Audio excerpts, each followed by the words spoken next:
Stove on பண்ணிக்கோங்க. கடாய் நல்லா காஞ்சதும் நல்லெண்ணெய் 3 குழி கரண்டி ஊற்றிக்கோங்க. 1 ஸ்பூன் அளவுக்கு கடுகு ஆட் பண்ணிவிட்டு கடுகு நல்லா பொரிஞ்சு வந்ததும் ஒரு 2 கைப்பிடி அளவுக்கு வெங்காயம் ஆட் பண்ணிக்கோங்க.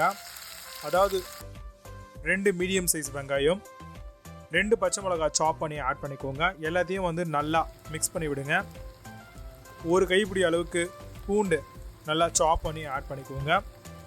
இந்த வெங்காயம், பூண்டு, பச்சை மிளகாய் எல்லாமே வந்து நல்லா உங்களுக்கு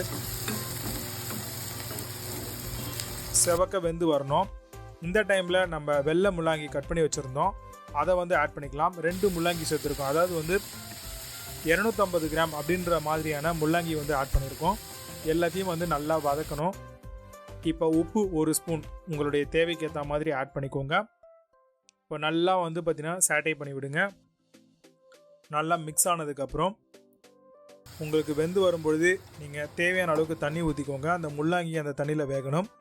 இப்போ மஞ்சள்தூள் ஒரு 1/2 ஸ்பூன், 1 ஸ்பூன் அளவுக்கு ரெட் சில்லி பவுடர், தனி மிளகாய் தூள், ஒரு முழு ஸ்பூன் அளவுக்கு சில்லி பவுடரை விட அதிகமாக நீங்கள் கொரியாண்டர் பவுடர், அதாவது தனியாத்தூள் ஆட் பண்ணிக்கோங்க. போட்டுட்டு நல்லா வந்து மிக்ஸ் பண்ணி விடுங்க. நல்லா வதங்கி வரும்போதே நீங்கள் தக்காளி ஒரு 3 மீடியம் சைஸ் தக்காளி ஆட் பண்ணியிருக்கோம் சாப் பண்ணி, அதையும் வந்து இதில் போட்டு நல்லா வந்து மிக்ஸ் பண்ணி விடலாங்க. இது தக்காளி, இந்த முள்ளங்கி எல்லாமே வந்து உங்களுக்கு நல்லா வெந்து வரணும். இந்த டைமில் ஒரு கைப்பிடி அளவுக்கு புதினா ஆட் பண்ணிக்கோங்க. போட்டு நல்லா வதங்கட்டோன்னு வெயிட் பண்ணுங்கள்.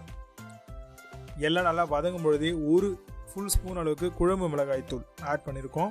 இது ஆப்ஷனல் தான், நீங்கள் நார்மல் மிளகாய் தூளே வேணும்னா அதிகமாக கூட போட்டுக்கலாம். போட்டுட்டு நல்லா வந்து பார்த்திங்கன்னா வதங்கட்டோன்னு வெயிட் பண்ணுங்கள். நல்லா தண்ணிலாம் உங்களுக்கு வந்து இழுத்துக்கும்.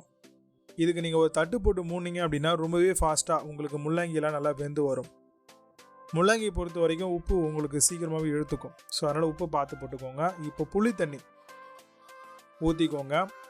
ஒரு 4-5 குழிக்கரண்டி அளவுக்கு புளி தண்ணி ஆட் பண்ணிவிட்டு நல்லா மிக்ஸ் பண்ணி விடுங்க.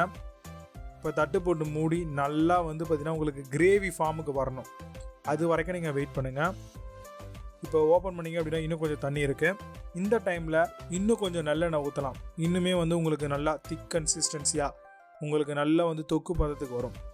ஆனால் ரொம்பவே அட்டகாசமாக இருக்குங்க. நீங்கள் இதை சாம்பார் ரைஸ் கூட, ரசம் ரைஸ் கூடலாம் வச்சு சாப்பிட்டீங்கன்னா இப்போ இந்த அளவுக்கு நல்லா உங்களுக்கு தொக்கு மாதிரி வந்துடுச்சுங்க. இந்த டைமில் நம்ம ஸ்டவ் ஆஃப் பண்ணிடலாம். ஆஃப் பண்ணிவிட்டு நான் முன்கூட்டியே சொன்ன மாதிரியான ரைஸ் கூட நீங்கள் சர்வ் பண்ணுங்கள். சூப்பரான பக்கவான முள்ளாங்கி தொக்கு நம்மளுக்கு அருமையாக ரெடியாக இருக்குது.